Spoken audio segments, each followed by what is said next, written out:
you know? Yeah. I wasn't. But what happened was we went up to the Northeast, like Salisbury and places like that, and he wasn't a New York guy. And they booed him out of the building. Yeah. And all of a sudden they were just like, ugh. That's when they started pumping the Goldberg in and everything else. And then it was like, by committee, you know, you get enough top guys in a room and they're all saying, man, this isn't working anymore. We you know, the Yankees got to take a strike. Yeah. You know, the Yankees can't go 162-0. Right. Because they're going to be heels. Yep, Somebody's going right. to, you know, every year the Patriots, you know, they think, are the Patriots going to surpass the Dolphins? And people praying that they didn't. Yep. Nobody wants somebody to be that dominant, especially when on Monday night he was 9-0, and then the next Monday he's 32-0. And I worked all the house shows, and he wasn't on none of them. I don't know where he's getting these wins down at the power plant. Yeah. I remember I cut a promo on Bill, and we were in St. Louis. We were getting ready for it, and I said, there was this cat I ran into a long time ago. I said, and in 1994, I said, this guy worked, I want to think, 323 shots that year. He didn't lose any of them. His name was Diesel. He won the tag championships. He won the IC, became the world champion. I said, so, okay, you're 132-0. This guy won 300 matches in a year. Yeah. You know, it's like, but it was, yeah, that was, I watched one of those like Hidden Treasures or something like that. And he was talking about how he had to wear those gloves. You know, like I had to have those. Like I remember one time I didn't have the gloves on, and all I'm thinking about, man, is I'm going to bust this guy open. I'm thinking, do you realize every other guy in that dressing room knows how to throw a working punch? Mm. Like nobody else needs a 6 ounce mitt on. And then on top of that, I'm working with Bill every night in the ring, and I'm thinking, Bill, you might not be able to feel it because it's covering your knuckles. Dude, you're railing me. I remember one night we were in the forum, and he hit me with 3 or 4 shots in a row, and finally I just said, you know what? I'm just going to give him a little potato. I just gave him a little elbow, just a little, right here. It was like when De Niro supposed to do the job for that guy, but he's got to carry him. He hits him, and he says, "What are you doing?" And De Niro's holding him up. Like, I got to take the dive. Don't go down. I was like, oh, jeez. Yeah. All right. If you want your questions asked, let us know. I know that David Van Bogelen, very patiently waiting to get in on the Russo discussion with Kevin. Hey, David. Hey, guys. How are you? Fantastic. Good. So, Wesley, I've been playing Fight Forever for the past probably 3 hours. Fantastic. I'm loving it.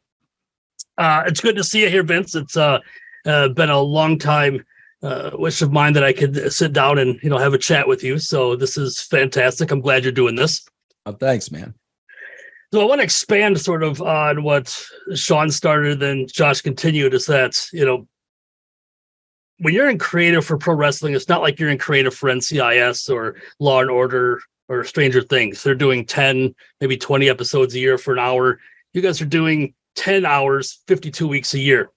So where and how he did not want to be a heel, and he told me because all of the kids that look up to Goldberg and they love Goldberg. And I was like, but Bill, you're making movies where you're Santa Claus eating children, bro. Like, wait a minute, in the movies you could be a heel, but here you can't be a heel. And he actually said to me, yeah, that's right, because here I go by the name Goldberg.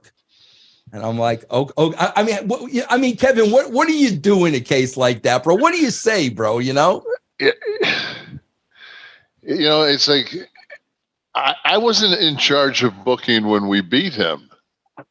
So Johnny Ace comes up to me, bro, and he is red in the face. He just walked out of a room with a Goldberg, and he says to me, Vince, you got to go in there. You got to talk to him. He's not going to do the job.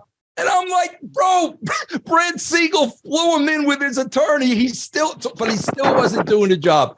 So, Sean, I walk in this office. It's just me and Bill Goldberg.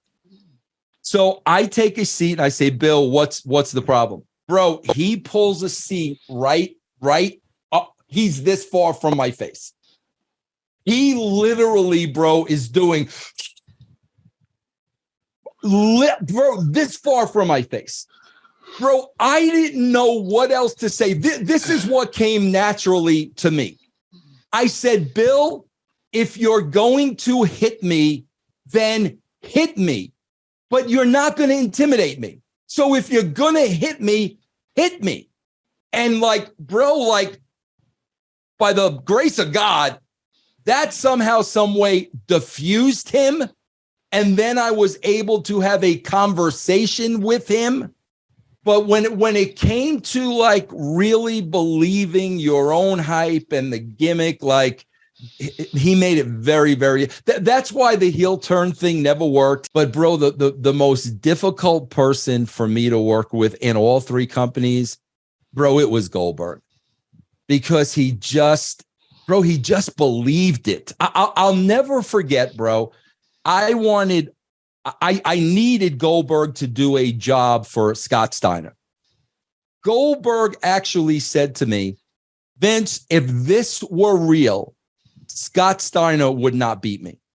And I said, okay, Bill, he's right over there. I said, you go tell Scott Steiner that. Go tell Scott that, see what Scott says. So, bro, Brad Siegel had to actually fly in Bill Goldberg and his attorney, who I'm sure Kevin knows who his attorney was. Brad Siegel had to fly them in for Brad Siegel, the head of TBS and TNT, to tell Goldberg, you're doing a job to Scott Steiner. And then, so what happens then, Sean, is we then get to the pay-per-view. Unfortunately for me, there's no Brad Siegel anywhere in sight. Was Hogan the biggest impediment to getting your job done every week? Bro, I got to be honest with you. And listen, Sean, I swear to you, I don't have heat or dislike anybody. I really, really don't.